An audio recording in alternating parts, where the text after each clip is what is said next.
Hello दोस्तों और स्वागत है आपका हमारे चैनल पर। आज हम एक बहुत ही मजेदार और ड्रामा से भरपूर शॉर्ट फिल्म की कहानी को समझने वाले हैं। ये कहानी है धोखे, दौलत और खोई हुई याददाश्त की। तो चलिए बिना किसी देरी के शुरू करते हैं। कहानी के शुरुआत में हम हमारे हीरो ली युआन को आते हुए देखते हैं। जैसे ही वो अंदर आते हैं, मीडिया वाले उन्हें घेर लेते हैं। उनके गार्ड्स उन्हें अलग करते हैं तो हमारा हीरो मीटिंग में पहुंचता है, एक बिजनेस डील के लिए, जहां अरबों की coastal new city project deal sign होती है। लेकिन दूसरी तरफ उसकी ये मीटिंग उसका छोटा भाई फैंग जिंग सुआन लाइव देख रहा था। वो कहता है, बड़े भैया, तुम्हें इतनी बड़ी डील मिल गई तो क्या आज तो तुम्हारी मौत होने वाली है। तभी हीरो के पास असिस्टेंट यांग आता है और बताता है कि अस्पताल से कॉल आया है और मिस सू डिस्चार्ज होने का अनुरोध कर रही हैं। ये सुनकर हीरो उन्हें लेने के लिए निकलता है, लेकिन मिस सू का फोन बंद आ रहा था। जैसे ही वो जाने लगता है, उसकी कार स्टार्ट नहीं होती। तभी सामने से एक कार आती है, उसे टक्कर मारती है और वहां से चली जाती है। इसी बीच कहानी का दूसरा पहलू सामने आता है। हमें एक अमीर लेडी मिस सू से मिलाया जाता है, जो विदेश से वापस आई थी। उन्होंने अपने असिस्टेंट से कहा, अभी ये किसी को बताना नहीं, पहले मैं अपनी बच्ची को यहाँ सेटल करना चाहती हूँ। इतने में उनकी बच्ची भाग गई। वे दोनों उसके पीछे भागी। फिर उन्होंने एक भिखारी को देखा जो कचरा बिन रहा था। उनकी बच्ची ने उसे देखा और भागते हुए उस भिखारी के पास आ गई। और फिर आता है कहानी का सबसे इंटरेस्टिंग मोड़। एक छोटी बच्ची जिसका नाम मिंग मिंग है, एक भिखारी जैसे दिखने वाले आदमी को डैडी कहकर बुलाती है। वो कहती है कि भले ही आप भिखारी के कपड़ों में हैं, लेकिन मैंने आपको पहचान लिया है। तभी मिंग मिंग की माँ मिस सू वहां आती हैं और हैरान हो जाती हैं। वो अपनी बेटी को समझाती हैं कि वो किसी को भी अपना पिता नहीं बना सकती। मिस सू बताती हैं कि एक एक्सीडेंट की वजह से वो भूल चुकी हैं कि मिंग मिंग का असली पिता कौन है, लेकिन वो इतना जानती है कि वो ये भिखारी तो बिल्कुल नहीं हो सकता। लेकिन मिंग मिंग अपनी माँ को एक डिटेक्टिव की दी हुई फोटो दिखाती है और कहती है कि यही उसके असली पापा हैं। माँ को लगता है कि जासूस ने उसे बेवकूफ बनाया है, पर बच्ची कहती है कि उसके पापा ने जानबूझकर भिखारी का भेष बनाया है। जब मिस सू उस आदमी से उसका नाम पूछती हैं तो वो अपना नाम भी नहीं बता पाता। ऐसा लगता है कि उसकी याददाश्त चली गई है। इसके बावजूद बच्ची जिद करती है कि हमें इसे घर ले जाना चाहिए, क्या पता यही मेरे पापा हों। घर का स्टाफ भी कहता है कि इस आदमी की शक्ल बच्ची से मिलती है, शायद एक डीएनए टेस्ट करवा लेना चाहिए। लेकिन मिस सू, जो एक बहुत बड़े और अमीर खानदान से हैं, इस बात को मानने से इनकार कर देती हैं। वो कहती है, मैं इतने बड़े खानदान की बेटी हूँ, मैंने दुनिया के सबसे हैंडसम आदमी देखे हैं, मैं एक भिखारी के साथ बच्चा कैसे पैदा कर सकती हूँ, ये नामुमकिन है। अब सीन बदलता है और कहानी के विलन मिस्टर ली की एंट्री होती है। वो अपने आदमियों पर चिल्ला रहा है क्योंकि वो 5 सालों से अपने भाई, जो शायद वही भिखारी है, की तिजोरी को नहीं खोल पाया है। उस तिजोरी में कोस्टल न्यू सिटी प्रोजेक्ट का अरबों का कॉन्ट्रैक्ट बंद है, जो सिर्फ उसका भाई ही खोल सकता है। विलन अपने आदमियों को 1 हफ्ते की मोहलत देता है कि या तो तिजोरी खोलो या फिर उसके भाई के साथ तुम भी गायब हो जाओगे। दूसरी तरफ घर में मिंग मिंग अपने डैडी को हिम्मत देती है। वो कहती है, पापा आप चिंता मत करो, मैं हूं ना, मैं आपको भूखा नहीं रहने दूंगी। ये सुनकर उस आदमी की आंखों में आंसू आ जाते हैं और वो कहता है कि वो हमेशा अपनी बेटी की बात मानेगा। बच्ची प्लान बनाती है कि वो अपने पापा को एक अच्छा सा मेकओवर देगी ताकि माँ उन्हें देखकर इम्प्रेस हो जाए। और मेकओवर के बाद तो जैसे जादू हो जाता है। वो भिखारी जैसा दिखने वाला आदमी एक बहुत ही हैंडसम इंसान निकलता है। उसे देखकर मिस सू खुद हैरान रह जाती हैं और मजाक में कहती हैं, लगता है मुझे किसी ने बहका लिया था। बच्ची अपनी माँ से गुजारिश करती है कि पापा को घर से मत निकालो, अगर आप उन्हें पति नहीं मान सकती तो अपना बेटा बना लो या फिर घर का पालतू कुत्ता ही समझ लो। वो बस ये चाहती है कि उसके पापा भूखे न रहें। अपनी बेटी का प्यार देखकर मिस सू का दिल पिघल जाता है और वो उसे घर में रहने की इजाजत दे देती है, लेकिन एक शर्त पर कि उसे तमीज से रहना होगा। वो वादा करता है कि वो मिस सू की हर बात मानेगा। जब वो मिस सू का हाथ पकड़ता है तो मिस सू को भी अजीब सा एहसास होता है, जैसे शायद वो पहले भी करीब थे। वो उसका फुल बॉडी चेकअप करवाने का फैसला करती हैं। जब वो आदमी डॉक्टर के पास जाता है तो हमें पता चलता है कि उसका असली नाम ली युआन है।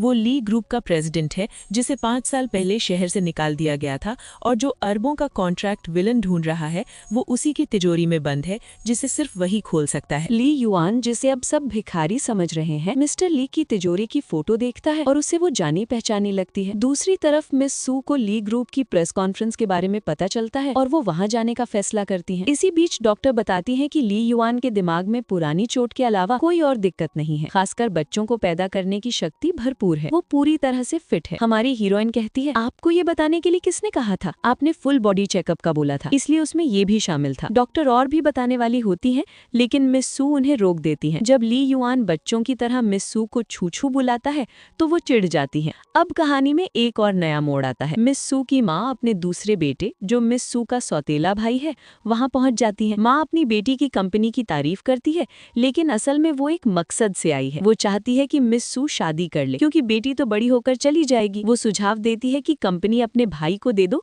ताकि वो परिवार में ही रहे। मिस सू अपनी माँ की बातों से नाराज हो जाती है। वो कहती है, मेरा सरनेम सू है और इसका हान, ये मेरा भाई कैसे हुआ? वो शर्त रखती है कि अगर उसे कंपनी चाहिए तो पहले अपना सरनेम बदलकर सू रखे और अपने पिता से सारे रिश्ते तोड़ दे। ये सुनकर माँ और भाई हैरान रह जाते हैं। तभी अचानक ली युआन बिना शर्ट पहने बाहर आ जाता है। उसे देखकर माँ चिल्लाती है, ये आदमी यहाँ क्या कर रहा है? मिस सू जवाब देती है, मैंने शादी करने से मना नहीं किया है, किसी आदमी से मिलने से नहीं। ये देखकर उसकी माँ उसे बेशर्म कहती है और गुस्से में चली जाती है। लेकिन मिस सू को पहली बार एहसास होता है कि घर में एक मर्द का होना अच्छा लगता है। बाद में पता चलता है कि ली युआन को बाहर भेजने का ये पूरा प्लान नन्ही मिंगमिंग का था। वो अपनी माँ से पूछती है, मम्मी डैडी ने कमाल किया ना? मिस सू समझ जाती है कि ये सब उसकी बेटी की शरारत है। रात में ली युआन मिस सू के बिस्तर पर आ जाता है और कहता है कि उसकी तबीयत ठीक नहीं है। जब मिस सू पूछती है कि क्या हुआ, तो वो दिल पर हाथ रखकर कहता है, यहाँ दर्द हो रहा है। मिस सू समझ जाती है कि ये कोई बीमारी नहीं है। वो सोचती है, इतना हैंडसम है और अच्छा भी है, इसके साथ सोना घाटे का सौदा नहीं होगा। अगली सुबह मिस सू देखती है कि ली युआन घर का काम कर रहा है और कसरत भी कर रहा है। पता चलता है कि मिंगमिंग ने उसे सिखाया है कि मसल्स ही मर्दों का असली दहेज होता है और अगर तुम्हें पीछे नहीं छूटना है तो मेहनत करनी होगी। मिंगमिंग ने उसे ये भी सिखाया है कि एक अच्छे आदमी को खाना बनाना चाहिए और अपनी पत्नी का ख्याल रखना चाहिए। ये सब देखकर मिस सू का दिल पिघल जाता है और वो मुस्कुरा देती है। उसे एहसास होता है कि उसके पापा और बेटी ने मिलकर उसे अपनी उंगलियों पर नचाना शुरू कर दिया है। मिस सू को गुस्सा आया और उन्होंने तुरंत चिल्लाकर अपनी बच्ची को बुलाया। मिंगमिंग ने आकर पूछा, क्या बात है मम्मी, आप जल्दी उठ गईं, कुछ और देर नहीं सो सकती थी? मिस सू गुस्से में थी।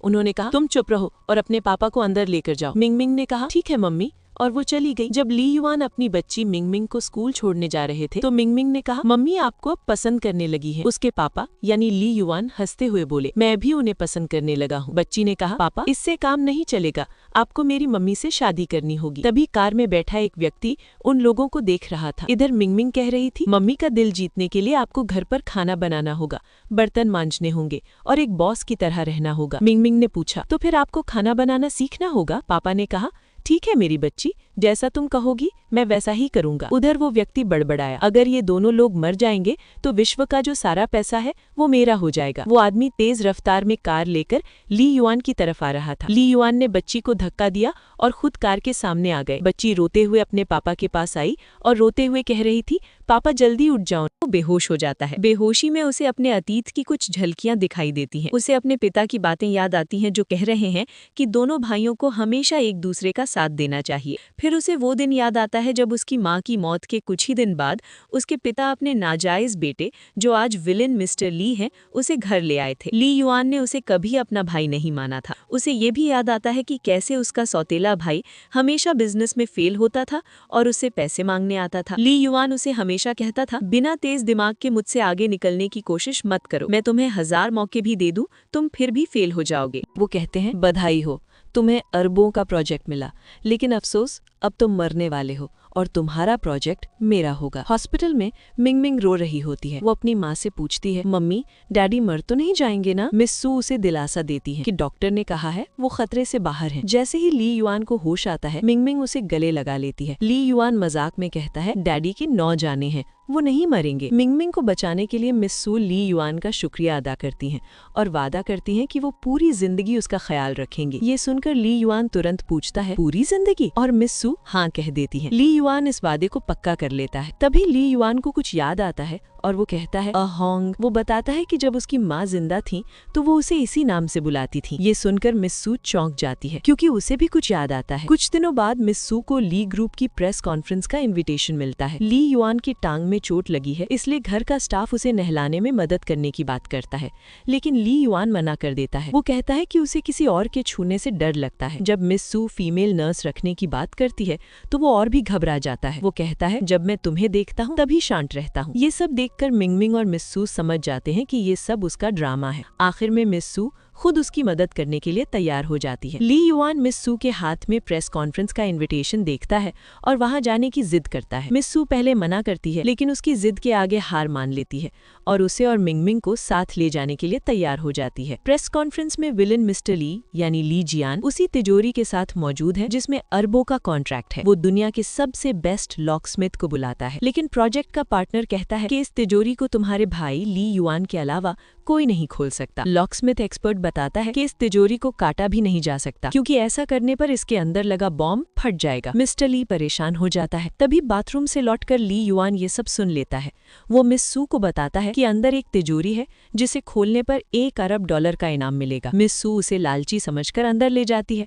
वहां इनाम की रकम बढ़कर $10 अरब हो जाती है। ली युआन उस तिजोरी को देखकर कहता है मैंने इसे पहले कहीं देखा है। वो उसे खोलने के लिए आगे बढ़ता है, लेकिन लोग उसे पागल समझकर हटा देते हैं। जब कोई भी तिजोरी नहीं खोल पाता तो अचानक भीड़ में से नन्ही मिंगमिंग बाहर आती है और कहती है सब पीछे हट जाओ, मैं खोलूंगी। सब हैरान रह जाते हैं कि एक छोटी बच्ची क्या कर सकती है। लोग उसे बाहर निकालने को कहते हैं, लेकिन मिस सू अपनी बेटी के सपोर्ट में खड़ी हो जाती है। मिस्टर ली शर्त रखता है अगर तुम इसे खोल पाई तो ये $1 अरब का चेक तुम्हारा, और अगर नहीं तो तुम और तुम्हारी माँ यहाँ से बाहर हो जाओगी। और अब आता है कहानी का सबसे मजेदार हिस्सा। ली युआन अपनी बेटी को कान में धीरे से पासवर्ड बताता है। वो पूछता है तुम्हें 1 से 6 तक गिनती आती है? बेटी कहती है नहीं। ली युआन उसे बस इतना कहता है अंदर जाकर 1 2 3 4 5 6 दबा देना। बच्ची अंदर जाती है और धीरे धीरे पासवर्ड डालना शुरू करती है। 1 2 3। लोग उसका मजाक उड़ाते हैं। उन्हें लगता है कि ये बच्ची बस खेल रही है और अब वो और उसकी माँ बाहर निकाली जाएंगी। जैसे ही मिंगमिंग आखिरी नंबर डालती है एक क्लिक की आवाज आती है और तिजोरी खुल जाती है। ये देखकर वहाँ मौजूद हर कोई हैरान रह जाता है। सब सोचने लगते हैं कि एक छोटी बच्चे को पासवर्ड कैसे पता चला, जबकि ये तो सिर्फ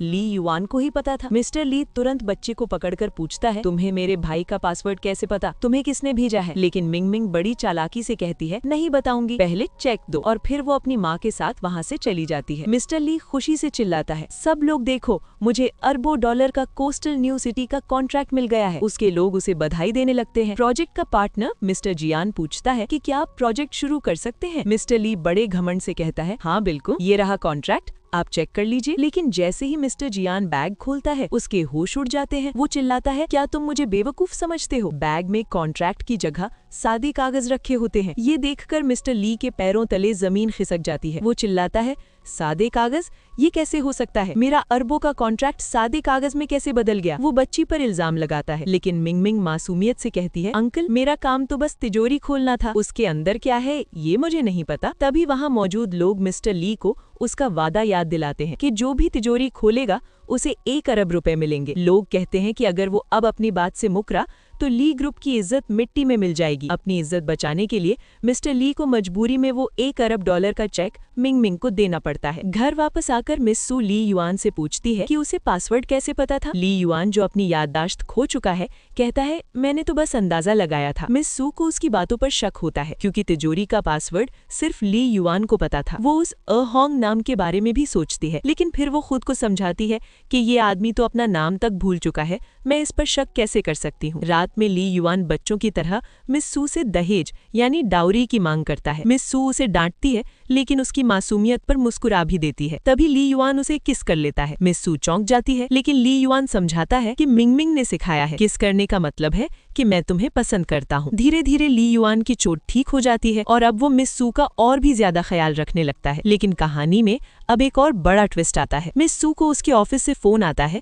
कि मिस्टर ली कंपनी आया था और ली युआन के बारे में पूछ रहा था। उसे शक है कि मिंगमिंग ली युआन की ही बेटी है। मिस सू फोन पर गुस्सा होती है और कहती है ये कैसे हो सकता है, मैं तो ली युआन को जानती तक नहीं। और फिर आता है सबसे बड़ा खुलासा। फोन पर आदमी बताता है कि मिस्टर ली ने ये भी कहा कि उसके भाई ली युआन की एक मिस्ट्रेस थी जिसका सरनेम सू था। ये सुनकर मिस सू के होश उड़ जाते हैं। अब सारी कड़ियां जुड़ने लगी हैं। वो होंग नाम, तिजोरी का पासवर्ड और अब ये बात कि ली युआन की एक मिस्ट्रेस थी जिसका सरनेम सू था। क्या वो प्रेमिका खुद मिस सू ही थी? क्या मिंग मिंग सच में ली युआन की बेटी है? ये जानने के बाद मिस सू खुद को दिलासा देने की कोशिश करती हैं। वो कहती हैं, दुनिया में सू सरनेम की कितनी सारी औरतें हैं, जरूरी नहीं कि वो सब उसके भाई की प्रेमिका हों। और वैसे भी मैं खुद इतनी अमीर हूँ, मुझे किसी की मिस्ट्रेस बनने की क्या जरूरत है। अगली सुबह ली युआन, जिसे अब सब होंग के नाम से जानते हैं, मिस सू के लिए नाश्ता बनाता है। मिस सू ये देखकर हैरान हो जाती है कि उसे खाना बनाना भी आता है। जब वो नाश्ता चखती है तो उसे वो बहुत पसंद आता है। वो उसकी तारीफ करती है। ली युआन मजाक में पूछता है, आप किचन में मेरी काबिलियत की तारीफ कर रही हैं या बिस्तर में? ये सुनकर मिस सू शर्मा जाती है। इसके बाद मिस सू ली युआन को एक नया मोबाइल फोन दिलाने ले जाती है। वो उसे अपना सिम कार्ड देती है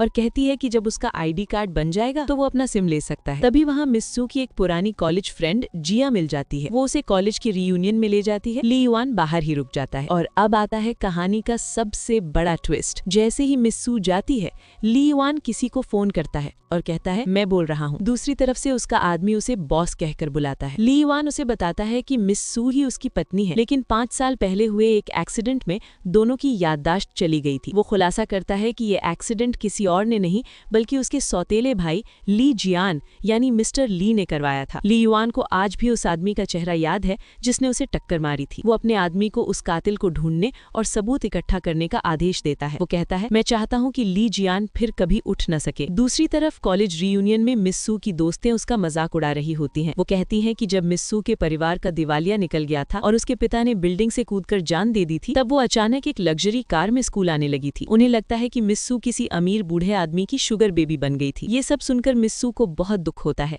और उसे भी शक होने लगता है कि क्या सच में ऐसा कुछ हुआ था। अब सीन बदलता है और हम विलेन ली जियान और उसके पिता को देखते हैं। पिता अपने बेटे पर बहुत गुस्सा है क्योंकि उसने 10 अरब डॉलर एक बच्ची को दे दिए। ली जियान सफाई देता है कि उसे धोखा दिया गया। उसके पिता को शक होता है कि एक छोटी बच्ची को इतना मुश्किल पासवर्ड कैसे पता हो सकता है। उन्हें लगता है कि जरूर कोई गड़बड़ है। जब ली जियान बताता है कि बच्ची के पिता का नाम होंग है तो उसके पिता को ये नाम सुना सुना लगता है। वो अपने बेटे को होंग नाम के आदमी की जांच करने का आदेश देते हैं क्योंकि उन्हें शक है कि उसका कनेक्शन ली युआन से हो सकता है। रियूनियन में मिस सू बहुत ज्यादा शराब पी लेती है। उसकी दोस्त जिया उसे घर ले जाने की बात करती है, लेकिन दूसरी दोस्तें उसे रोक लेती हैं और कहती हैं कि वो मिस सू को बाद में घर छोड़ देंगी। उनके इरादे कुछ ठीक नहीं लग रहे हैं। जैसे ही मिस सू की अच्छी दोस्त जिया वहाँ से जाती है, उसकी दूसरी दोस्तें एक आदमी को बुलाती हैं। पता चलता है कि उन्होंने मिस सू को जानबूझकर रोका था क्योंकि ये आदमी, जिसका नाम शायद मैन है, मिस सू को पसंद करता है। वो उसे कहते हैं वो नशे में है,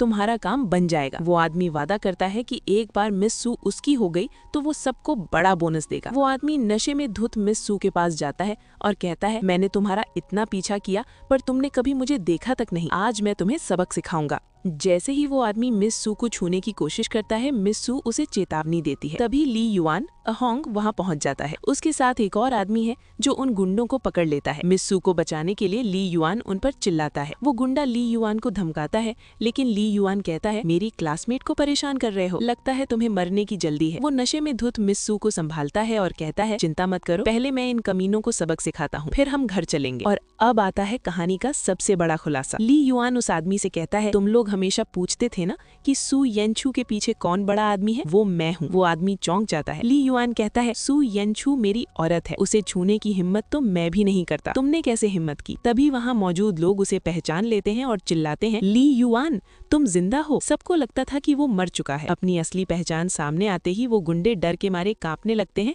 और माफी मांगते हैं, लेकिन ली युआन उन्हें माफ नहीं करता और अपने आदमियों से उन्हें वहाँ से ले जाने को कहता है। बाद में मिस सू की दोस्त जिया बताती है कि वो बाहर ली युआन से मिली थी। उसने ही ली युआन को बताया था कि मिस सू नशे में है, जिसके बाद वो उसे बचाने आया। जिया ये भी बताती है कि उसने ली युआन से उनके रिश्ते के बारे में पूछा था।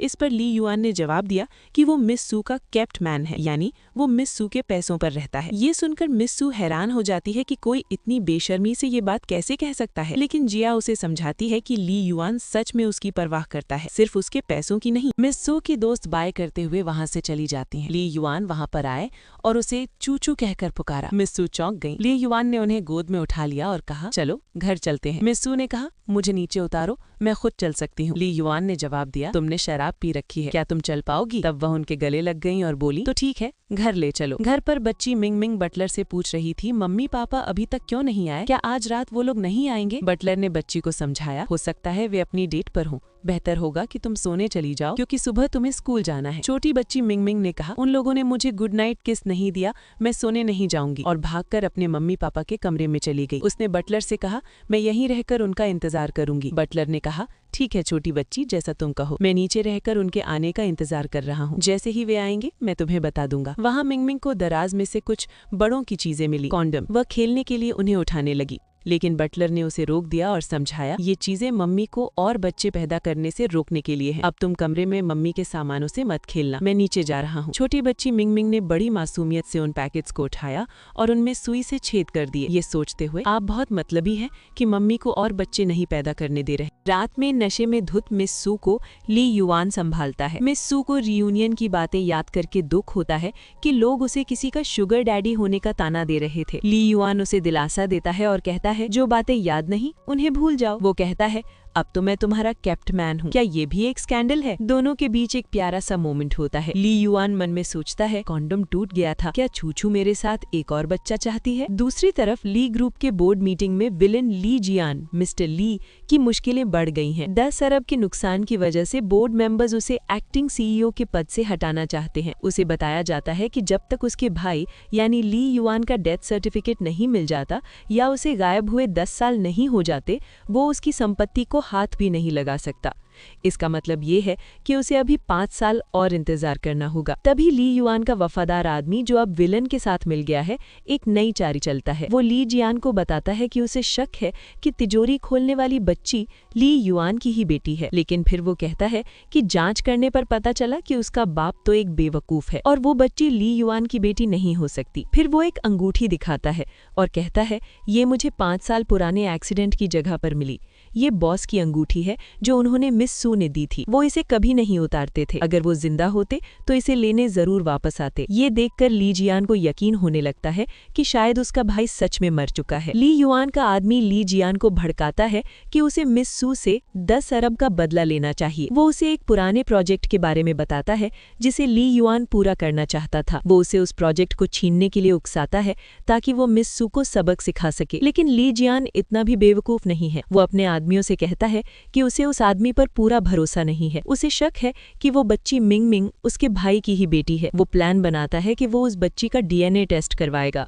अगर वो उसके परिवार की निकली तो वो उसके जरिए अपने भाई तक पहुंच सकता है। अब कहानी वापस मिस सू और ली युआन पर आती है। मिस सू का असिस्टेंट उसे पुलिस की दी हुई एक तस्वीर दिखाता है। ये तस्वीर उस आदमी की है जिसने ली युआन को टक्कर मारी थी। मिस सू उसे पहचान नहीं पाती, लेकिन ली युआन उसे पहचान लेता है। वो जानता है कि ये उसके सौतेले भाई ली जियान का ही काम है। लेकिन ली युआन मिस सू से कहता है कि वो इस मामले को आगे नहीं बढ़ाना चाहता क्योंकि इस एक्सीडेंट की वजह से उसकी याददाश्त कुछ हद तक वापस आई है, जो एक तरह से अच्छा ही हुआ है। वो कहता है, लेकिन अगर ऐसा दोबारा हुआ तो मैं उसे छोड़ूंगा नहीं। मिस सू उसकी बात मान लेती है और पुलिस को केस बंद करने के लिए कह देती है। ली युआन, जो अब अहोंग नहीं रहा, ने अपने दुश्मन को पहचानने के साथ साथ उसे अपनी ही चाल में फंसाने का जाल भी बिछा दिया है।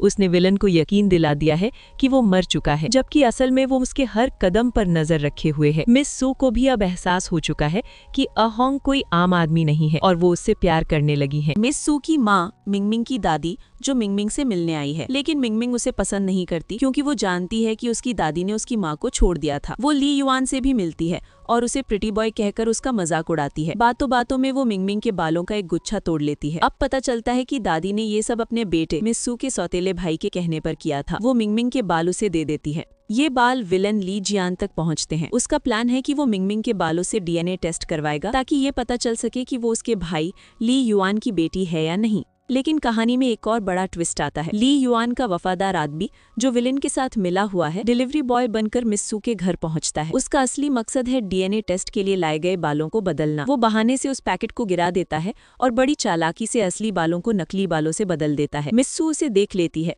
और उसे पहचानने की कोशिश करती है, लेकिन वो बहाना बनाकर वहां से निकल जाता है। बाद में वो आदमी ली युआन को बताता है कि उसने बालों को बदल दिया है। ली युआन उसे अगली बार से ज्यादा सावधान रहने को कहता है। वो बताता है कि वो अपनी पहचान तब तक सामने नहीं लाएगा जब तक उसके पास अपने भाई के खिलाफ सारे सबूत इकट्ठा नहीं हो जाते। शाम को ली युआन मिस सू को एक तोहफा देता है, एक $9.99 का मिस्ट्री बॉक्स जिसमें एक खूबसूरत नेकलेस होता है। मिस सू को लगता है कि ये नकली है, लेकिन वो कहती है कि तोहफे की कीमत नहीं, देने वाले की भावनाएं मायने रखती हैं। ली युआन उसे वो नेकलेस पहनाता है। मिस सू उसे वादा करती है कि वो उसे कभी नहीं छोड़ेगी, चाहे कुछ भी हो जाए। दोनों के बीच का ये रोमांटिक सीन देखकर बटलर और मिंगमिंग बहुत खुश होते हैं। दूसरी तरफ विलन ली जियान को डीएनए रिपोर्ट मिलती है। रिपोर्ट में आता है कि मिंगमिंग का डीएनए उसके परिवार से मैच नहीं करता है।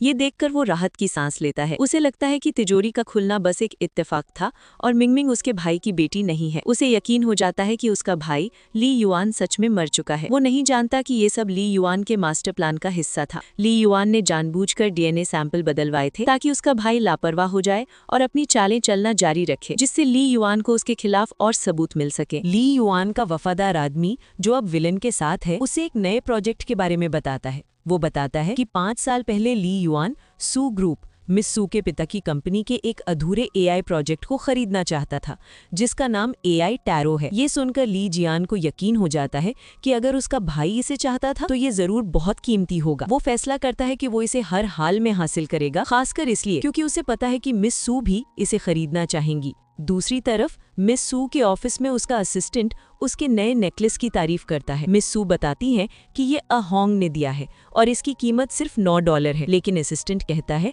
कि ये $9 का तो बिल्कुल नहीं लग रहा। मिस सू को भी थोड़ा शक होता है, लेकिन वो सोचती हैं कि अहोंग के पास पैसे नहीं हैं, इसलिए ये नकली ही होगा। वो कहती है उसकी भावनाएं ज्यादा कीमती हैं। ये सुनकर असिस्टेंट छेड़ता है कि मिस सू को उससे प्यार हो गया है और मिस सू शर्माते हुए मान लेती है। अब सीन बदलता है और हम ली युआन को उसके फाइनेंशियल एडवाइजर के साथ देखते हैं। यहाँ सबसे बड़ा खुलासा होता है। एडवाइजर बताता है कि ली युआन के गायब रहने के पिछले 5 सालों में उसकी पर्सनल दौलत $123 अरब बढ़ गई है। ये सुनकर ली युआन हैरान नहीं होता।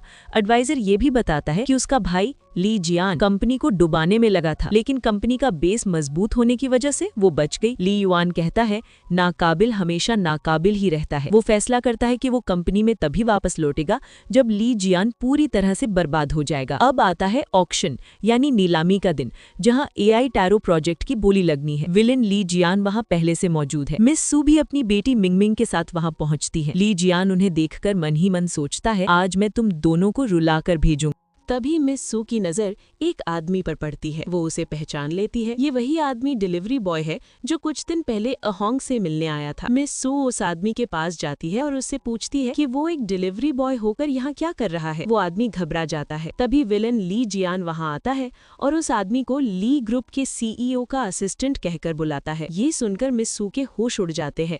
उसे तुरंत सब कुछ समझ में आ जाता है। वो डिलीवरी बॉय जो असल में ली ग्रुप के सीईओ का असिस्टेंट है, अहोंग से मिलने क्यों आया था। वो अहोंग जिसे वो एक गरीब बेघर आदमी समझ रही थी, असल में कौन है। सारी कड़ियां जुड़ जाती हैं। उसे एहसास हो जाता है कि अहोंग ही अरबपति ली युआन है। मिस सू जब उस असिस्टेंट से सवाल करती है तो वो घबराकर झूठ बोल देता है कि मिस सू ने किसी गलत इंसान को पहचान लिया है। विलन ली जियान भी आकर बात को टाल देता है, लेकिन मिस सू के दिमाग में अब शक का बीज बोया जा एक्शन शुरू होता है और सबसे पहली चीज होती है मिस सू के पिता का एआई टैरो प्रोजेक्ट। विलन ली जियान मिस सू और मिंगमिंग को देखकर ताना मारता है। मिंगमिंग भी उसे जवाब देती है अंकल क्या आप मेरे दादाजी की चीज हड़पने आए हैं। एआई प्रोजेक्ट की बोली 80 मिलियन से शुरू होती है। मिस सू 150 मिलियन की बोली लगाती है। ली जियान उसे चिढ़ाने के लिए तुरंत 200 मिलियन कर देता है। यहीं पर कहानी में आता है सबसे बड़ा ट्विस्ट। नन्ही मिंगमिंग अचानक चिल्लाती है 5 अरब। ये सुनकर वहाँ मौजूद हर कोई हैरान रह जाता है। ली जियान को गुस्सा आ जाता है। वो 6 अरब की बोली लगाता है। मिंगमिंग तुरंत उसे 10 अरब कर देती है। असल में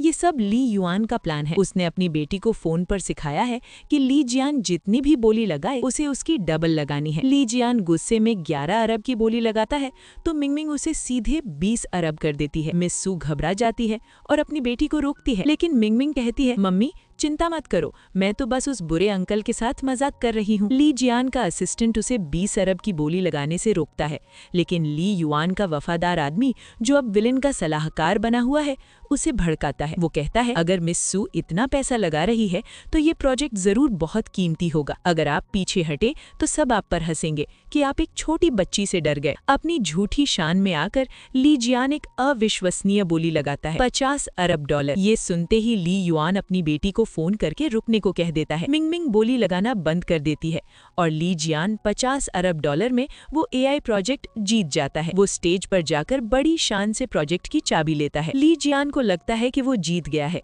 लेकिन असल में वो बुरी तरह हार चुका है। उसने एक पुराने, अधूरे और शायद बेकार प्रोजेक्ट के लिए कंपनी के 50 अरब डॉलर बर्बाद कर दिए हैं। ये ली युआन का मास्टर स्ट्रोक था। उसने न सिर्फ अपने पिता का अधूरा प्रोजेक्ट बचाया, क्योंकि अब उस पर कोई और बोली नहीं लगा सकता था, बल्कि अपने दुश्मन को आर्थिक रूप से कंगाल भी कर दिया। अब ली जियान को बोर्ड ऑफ डायरेक्टर्स को जवाब देना होगा।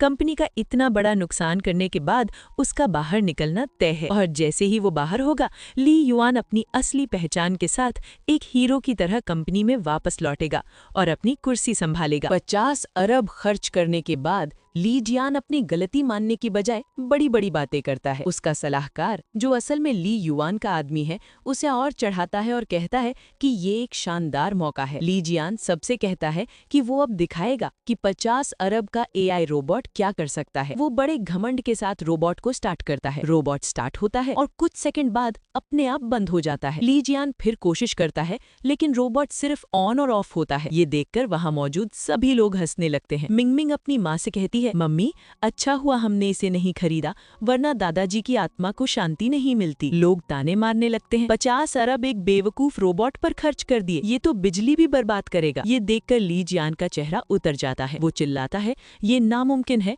किसी ने सिस्टम हैक किया है। वो गुस्से में अपने पैसे वापस मांगता है, लेकिन अब बहुत देर हो चुकी थी। ली जियान मिस सू पर इल्जाम लगाता है कि उसने उसे फंसाया है, लेकिन मिस सू बड़ी शांति से जवाब देती है, सेकंड यंग मास्टर, 50 अरब नहीं, 60 अरब। 10 अरब मेरी बेटी ने ईमानदारी से जीते थे और आज के 50 अरब की बोली आपने खुद लगाई, इसमें हमारा क्या लेना देना। वहाँ मौजूद लोग भी मिस सू का साथ देते हैं और ली जियान को उसकी गलती का एहसास दिलाते हैं। बाद में घर पर मिस सू होंग से पूछती है कि उसने ऐसा क्यों किया। वो बड़ी मासूमियत से जवाब देता है कि वो तो बस मिस सू की मदद करना चाहता था। तभी बाहर कार में बैठे ली जियान को अचानक दरवाजे पर खड़े होंग में अपने भाई ली युआन की झलक दिखती है। वो चौंक जाता है, लेकिन उसका असिस्टेंट उसे समझाता है कि वो शायद हेलुसिनेट कर रहा है, क्योंकि उसका भाई तो मर चुका है। अब विलेन ली जियान पूरी तरह से फंस चुका है। 50 अरब के नुकसान के बाद कंपनी के शेयर होल्डर्स उसे छोड़ने वाले नहीं है।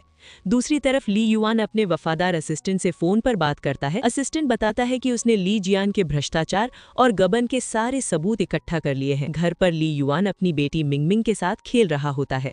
मिंगमिंग कहती है, पापा, मुझे लगता है अब आप बेवकूफ नहीं रहे। ली युआन मुस्कुराता है और वादा करता है कि वो हमेशा अपनी बेटी और मिस सू की बात सुनेगा। जैसा कि हमने सोचा था, ली ग्रुप की बोर्ड मीटिंग में ली जियान की जमकर बेइज्जती होती है। 60 अरब डॉलर के भारी नुकसान की वजह से सभी बोर्ड मेंबर्स मिलकर उसे एक्टिंग सीईओ के पद से हटा देते हैं। वो गिड़गिड़ाता है, धमकियां देता है, लेकिन कोई उसकी नहीं सुनता। उसका साम्राज्य अब ढह चुका है। दूसरी तरफ मिस सू और ली युआन एक साथ क्वालिटी टाइम बिता रहे हैं। मिस सू को अब भी अपने पिता के प्रोजेक्ट के न मिल पाने का मलाल है, लेकिन ली युआन उसे दिलासा देता है। मिस सू कहती है, तुम्हारे और मिंगमिंग के साथ मैं बहुत खुश हूँ।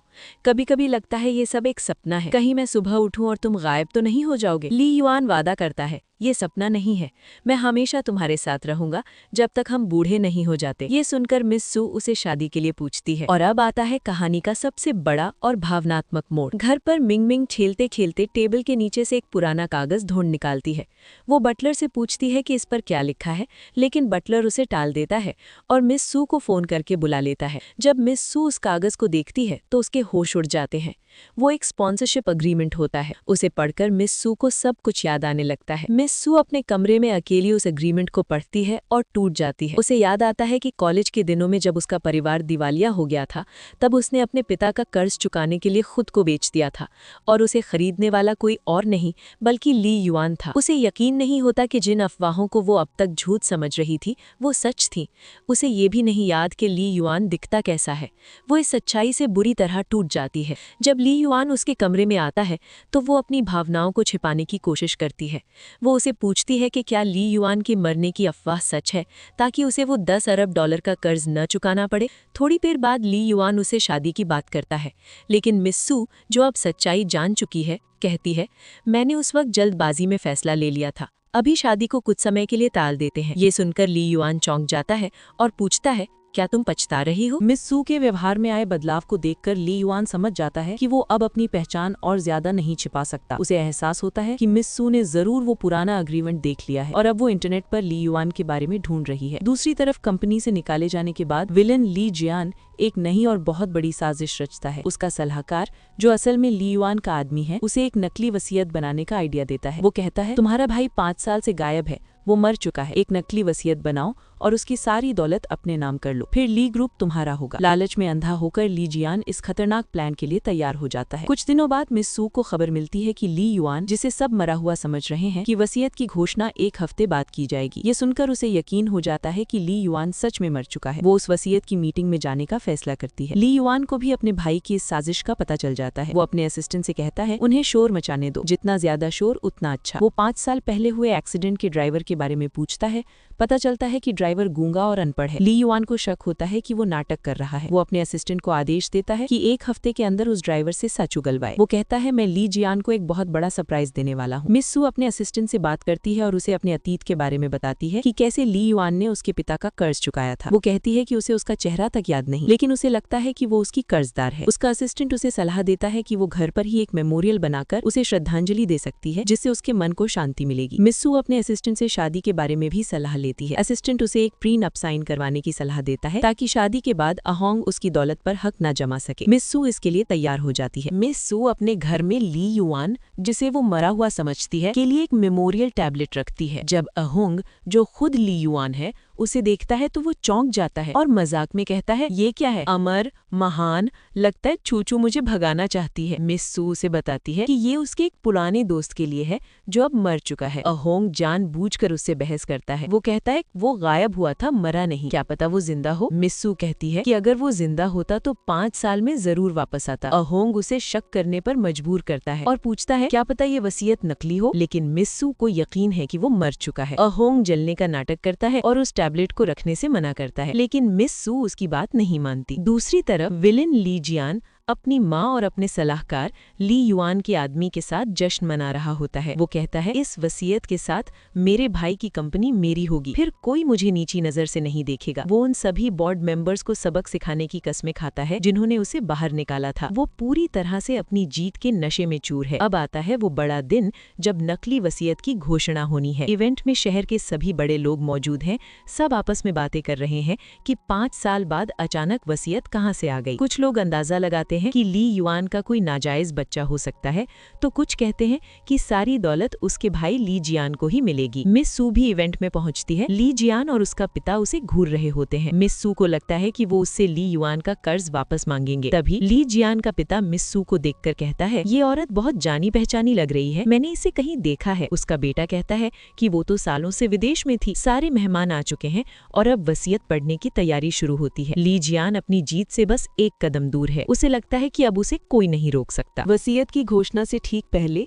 ली युआन अपनी बेटी मिंगमिंग को उस जगह ले जाता है जहां वो पहले काम करता था, ली ग्रुप का ऑफिस। वो उसे बताता है कि उसकी याददाश्त वापस आ गई है। वो उसे अपने और मिस सू के अतीत की एक प्यारी सी याद बताता है कि कैसे छोटी सी सू येंचू ने उसे बचपन में संभाला था। वो कहता है, भले ही तुम्हारी मम्मी को कुछ याद ना हो, पर हम सब साथ हैं, यही सबसे जरूरी है। अब हम वसीयत की घोषणा वाले इवेंट में पहुंचते हैं। ली जियान का पिता दुख का नाटक करते हुए नकली वसीयत को सबके सामने पेश करता है। तभी ली युआन का वफादार असिस्टेंट जांग यांग खड़ा होता है और वसीयत की सच्चाई पर सवाल उठाता है। वो ली जियान के पिता को कसम खाने की चुनौती देता है। जैसे ही वो कसम खाता है, बाहर बिजली कड़कती है, जिससे सब लोग डर जाते हैं। ज़ांग यांग ली जियान को उसके नकली खातों और पुलिस की जांच के बारे में बताकर उसे सबके सामने बेनकाब कर देता है। गुस्से में ली जियान कबूल कर लेता है कि उसने खाते में हेरफेर की है। वो ज़ांग यांग को बाहर फेंकने का आदेश देता है, लेकिन ज़ांग यांग खुद ही वहां से चला जाता है। इसके बाद ली जियान नकली वसीयत पढ़ना शुरू करता है, जिसमें लिखा होता है कि ली युआन अपनी सारी दौलत और 60% शेयर्स अपने भाई ली जियान के नाम करता है। ये सुनकर ली जियान खुशी से झूम उठता है। उसे लगता है कि अब वो जीत गया है, लेकिन उसकी खुशी ज्यादा देर नहीं टिकती। जैसे ही वो अपनी जीत का जश्न मना रहा होता है, पुलिस वहां पहुंच जाती है। पुलिस उसे बताती है कि वो 5 साल पहले हुए ली युआन के कार एक्सीडेंट के मामले में संदिग्ध है। ली जियान घबरा जाता है और कहता है, ये नामुमकिन है, जब तक मेरा भाई जिंदा वापस नहीं आ जाता मैं नहीं जाऊंगा। और तभी हॉल का दरवाजा खुलता है और ली युआन अपनी पूरी शान के साथ अंदर आता है। ली युआन को जिंदा देखकर ली जियान के पैरों तले जमीन खिसक जाती है। वो चिल्लाता है, ये नकली है, लेकिन उसका अपना पिता भी पहचान लेता है कि ये असली ली युआन है। मिस सू भी उसे देखकर चौंक जाती है। ली युआन उसके पास जाता है और माफी मांगता है। वो कहता है, मैं तुम्हारा अहोंग भी हूँ और ली युआन भी। मिस सू को धोखा महसूस होता है और वो नाराज होकर वहां से चली जाती है। ली युआन अपने भाई ली जियान की तरफ मुड़ता है। वो बताता है कि उसके नकली खातों, नकली वसीयत और हत्या की कोशिश के सारे सबूत पुलिस को दिए जा चुके हैं। ली जियान गिड़गिड़ाता है, अपने भाई होने का वास्ता देता है, लेकिन ली युआन उसे माफ नहीं करता। पुलिस ली जियान को गिरफ्तार करके ले जाती है।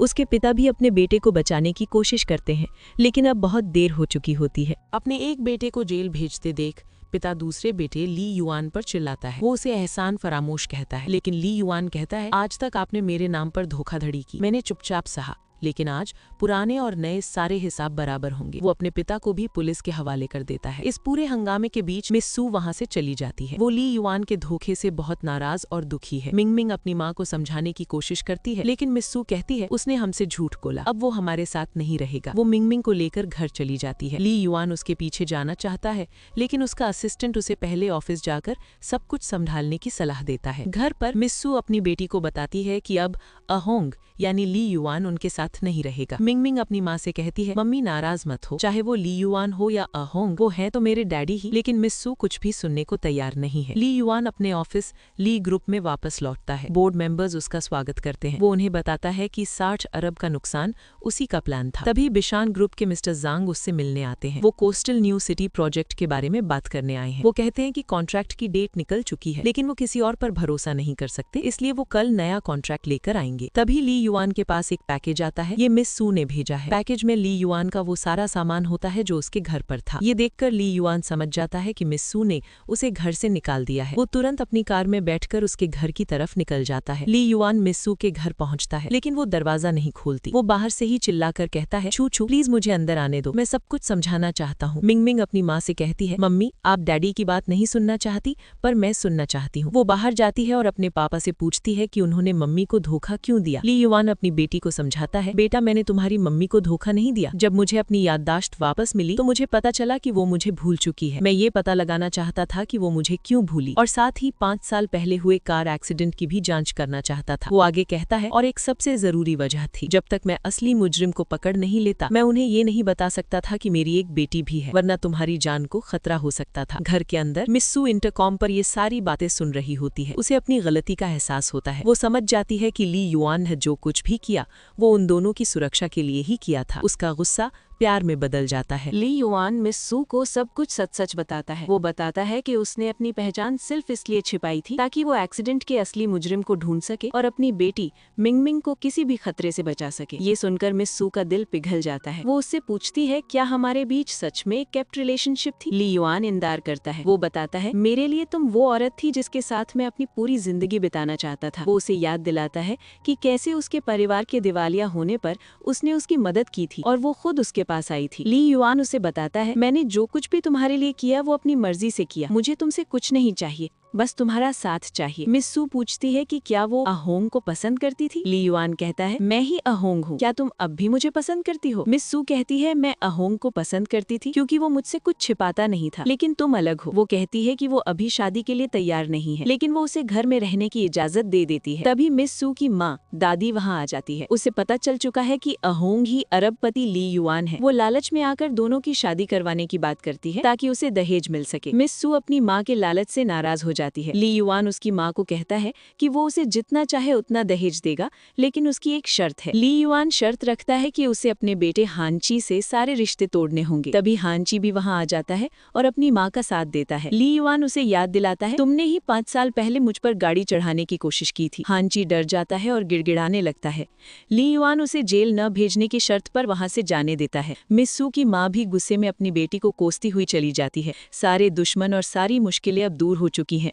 मिस सू का गुस्सा भी शांत हो गया है। ली युआन उसे वही $9.99 वाला नेकलेस पहनाता है और दोनों के बीच का प्यार फिर से परवान चढ़ता है। मिंगमिंग और बटलर उन्हें देखकर बहुत खुश होते हैं। बाद में ली युआन अपने असिस्टेंट से बात करता है, जो पूछता है कि क्या मिस सू मान गई। ली युआन कहता है, उसे मनाना आसान नहीं है। इस पर असिस्टेंट कहता है, आप इतने अमीर और हैंडसम हैं, फिर भी मिस सू को क्या प्रॉब्लम है। ली युआन उसे मजाक में स्ट्रेट गाय कहकर छेड़ता है। ऑफिस में काम निपटाने के बाद ली युआन अपने असिस्टेंट से कहता है कि वो घर जा रहा है। उसका असिस्टेंट मजाक में पूछता है, घर?